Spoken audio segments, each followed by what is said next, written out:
All right, I know it is Tuesday morning when I'm recording this, and this happened on Saturday or on Sunday. Sorry, better late than never, I guess. Six things we learned about Espanyol 1, Real Madrid 3.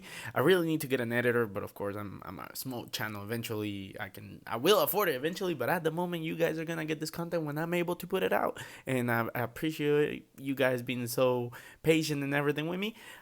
As always, make sure to hit that link tree down below. It has my YouTube, Instagram, Twitter, TikTok, which I'm doing a betting series right now. We're up $100 from $75, and we're on fire. So if you want to make some money, of course, I'm not saying I'm perfect, so you will lose money, and I'm just putting it for fun. Information down there. Follow the TikTok. And of course, I'm using FOPMOP, the official sponsor of the channel. That's what I'm looking over there. I'm looking at the lineup that we used. But overall, 16 we learned. Let's jump right into it. For this type of videos, I do my notes. So let's jump right into it. The lineup. The lineup was really good. Courtois, Vasquez, Militao, Rudy, Alaba. So this is the first time that Ancelotti went ahead and experimented with a different combination at the back. No Carvajal, Alaba on the left, no Mendy, and Militao and Rudiger in the middle. Modric, Chouameni, Cross in the midfield. Chouameni, of course, is stepping in for that Casemiro role, and he's making it his own. And then Valverde, Benzema, Vinicius up front. FOMOP is telling me that Benzema was the man of the match. I don't remember him being the man of the match. I think it was Vini or Chouameni. If it was Benzema, then so be it. But I think it wasn't him.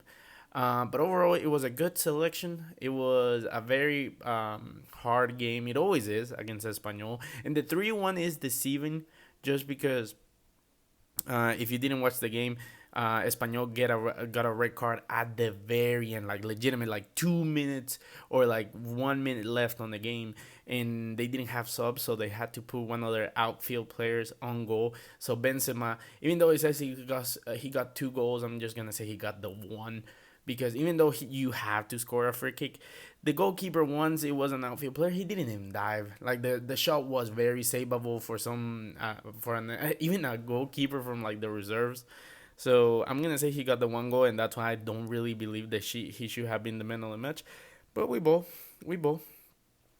Um, let's start with the first point that I got here. Number one, and I'm not gonna get sick of saying this until I get proven wrong. Vinicius will be Neymar. This kid is showing leaps and jumps every single game. Every single game, it seems that I see him just getting more. What's the word? More comfortable carrying the ball, more comfortable out dribbling players, and more comfortable taking risks when you're supposed to take risk. His goal, the pass by Chouameni, was amazing. That three finger pass, and then old Vini would have tried to control it and then finished it. This Vini just like, oh, you got me the chance, cool. Let me try to score it straight away. Boom, past the goalkeeper. It was a beautiful, beautiful goal, and he went ahead and danced it, which he's been getting a lot of controversy and judgment about, like, oh, Vini's just being disrespectful. He should not be scoring and dancing on teams.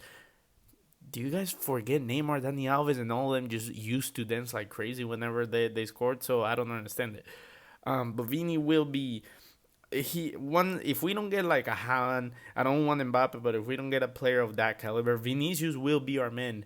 And I'm more than happy as long as he keeps improving this way and keeps this level. He's by far, like, I'm happy with him being our main man, and we build the team around him in the future.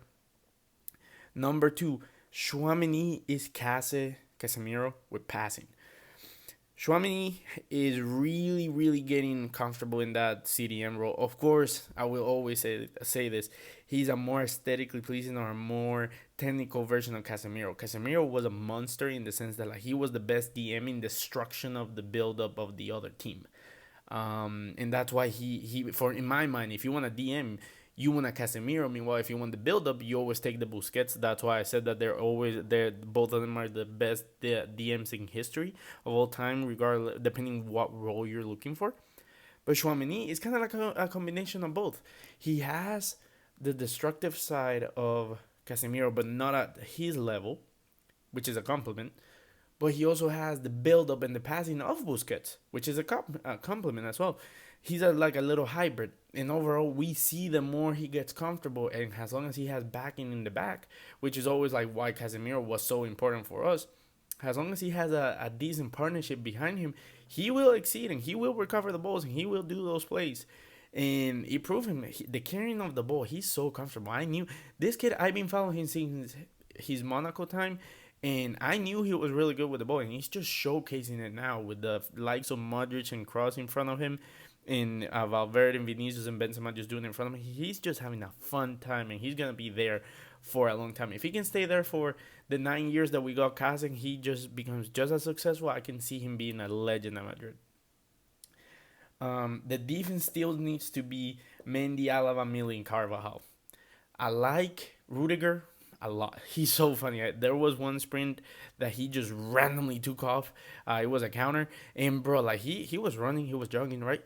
And then when he saw that the possibility, like okay, like we have a build up, the man just like kicks his head back and starts running like he's on nitro, and I don't get it. It's so funny. I love how psycho he is too. Like he replaced Casemiro on the personality side on the field because one of the Espanyol players tried to step up to him and bro, Rudiger was ready. He wanted all that smoke. He wasn't moving. He was like this.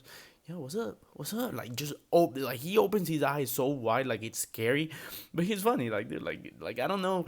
I feel like he's a very charismatic personality, and he just happens to be very aggressive in that sense, and that's why he's able to like do that on the field.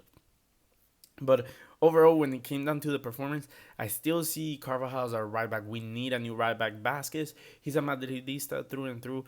There's no way I would ever criticize Vasquez when it comes down to giving his all for the team. But he used to be a right winger. Now he's a right back. It's not like he's gonna be perfect at the right wing position or the right back position. And when Carvajal doesn't play, we notice that there's a reason why Carvajal went in to close the game because we didn't want to give up the 2-1 lead that we had at the time. And Alaba, even though I love him and I know he used to play left back at Bayern before he became a center back, he used to play DM before becoming the left back and then the center back. The combination of him and Militao is way better than Rudiger and Militao. And I know that the people, some haters, were saying like, "Oh, you see, Militao's over again. Militao, Araujo better because Araujo never gets unlucky and everything, bro." Militao did everything right on that goal. He closed the line and everything. The I think Jose Lu was the one that shot the first shot. Courtois saves it. He bounces off the back of Militao and then it lands on the striker and he just has to like swing it.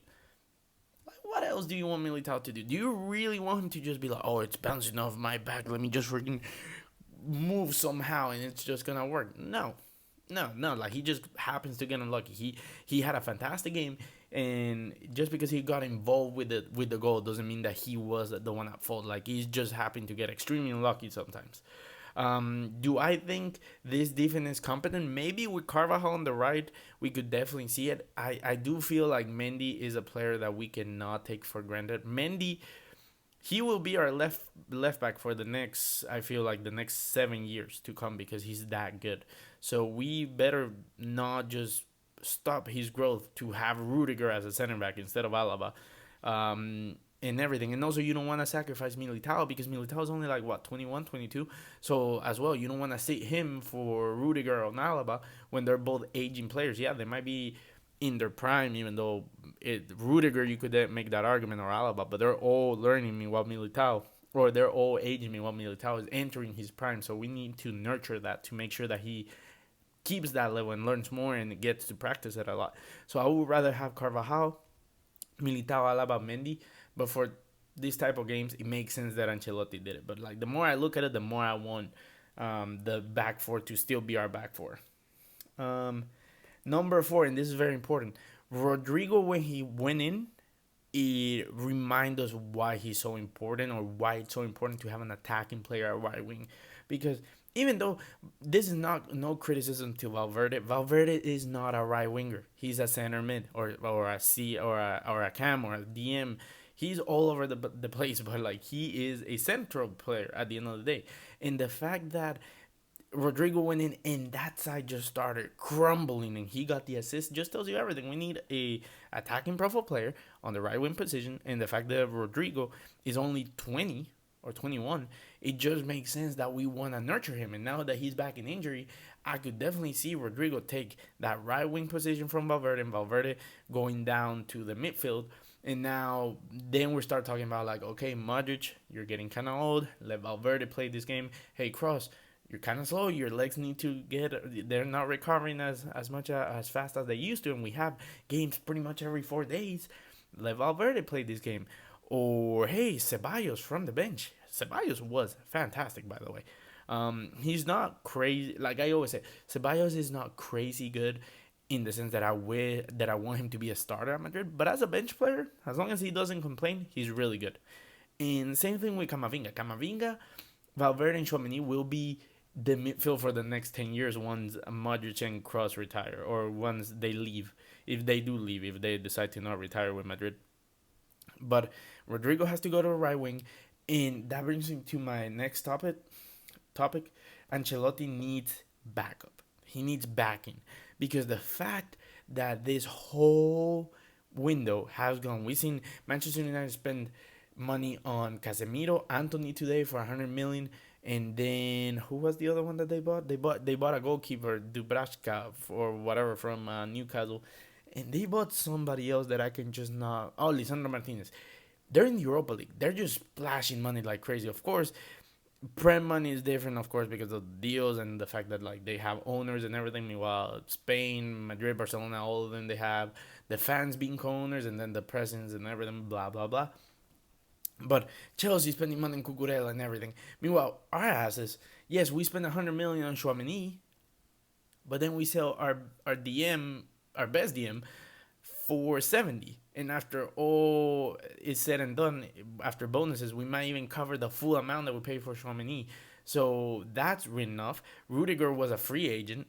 In total, have we even signed anyone? We were sold on the idea that this was gonna be a galactical window. We were gonna start with Mbappe, which just became a traitor out of nowhere because he gave the word and everything. He was playing with Benzema, blah blah blah blah blah, and then out of nowhere, just like, hey, PSG is giving me like the bank and everything, so I'm gonna stay over here.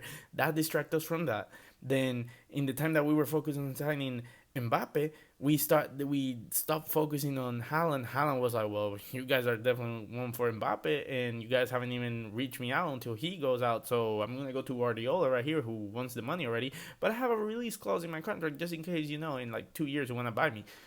Which I'm pretty sure like there's a reason why that release clause in there, because it's not that high. It's only like 100 million euros, which we know for the quality of Haaland that will get activated sometime soon.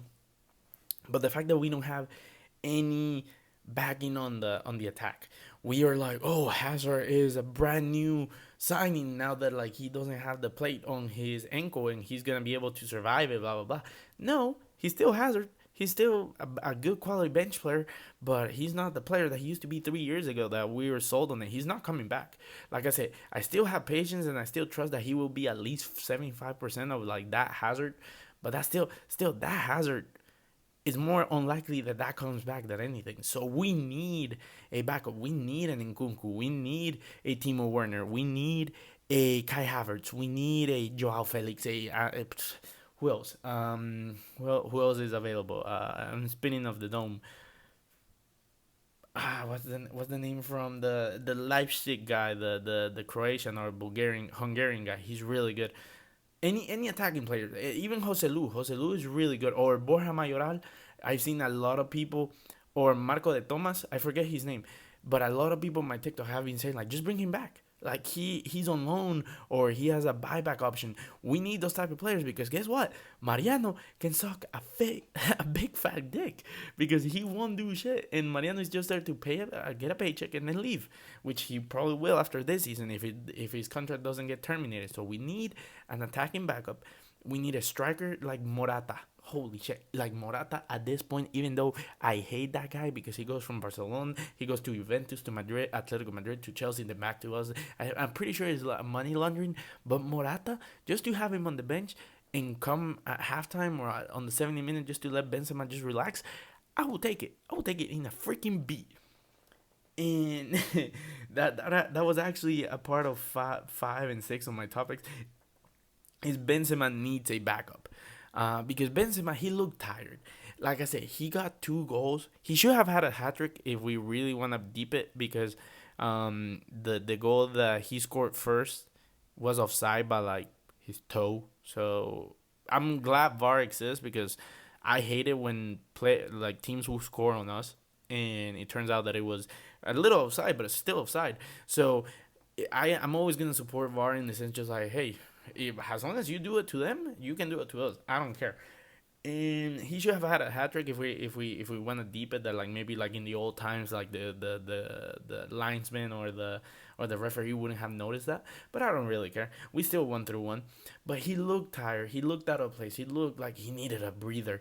And of course, with the whole competition that he has with Lewandowski this season, since both of them are gonna be the main stars, and the fact that Lewandowski got 2 goals, he needed those goals. And again, the performance overall, even though he says he got a 9.1, it really should have been like an 8.0, 8.5. And overall, he just needs a backup striker. He needs something. Ancelotti just needs some revulsive. He needs some midfielders, maybe a new right back and a striker. The midfielder and the right back are not urgent. I would say the right back is semi urgent, but we need someone up front. We need someone that can play those positions. Again, Nkunku, Borja Mayoral, Rodrigo de Thomas, or whatever his fucking name is, Morata. Who I don't know who's losing contract or who's available right now in the forward positions, but someone they just can play, dude. That way we can have, hey, Benzema's not playing this weekend because he needs to get rest up. Not the occasional, hey, Benzema's not playing this weekend. What the fuck happened? Did he like messed up his ankle or something? Is he injured? Why is he not playing? Because there's no way we're putting Hazard as striker instead of, or we're doing a makeshift Rodrigo as striker, even though he can play a striker. Or we're putting Mariano for crying out loud to rest him, and we know that like Ancelotti wouldn't do that. So we need a quality backup forward. We need Ancelotti to get his backup. We need Rodrigo back on the right wing position. We need the defense to still be the main four, and Vinicius just to keep improving and everything. So those are the 6 teams we learned. Thank you for watching. Again, links down below for everything. Font Bovada and Prize Picks down there. My TikTok, Twitter, Instagram, and YouTube. They're all Imkikosuarez. I have that name tag on log. But yeah, a la Madrid. See you all. Peace.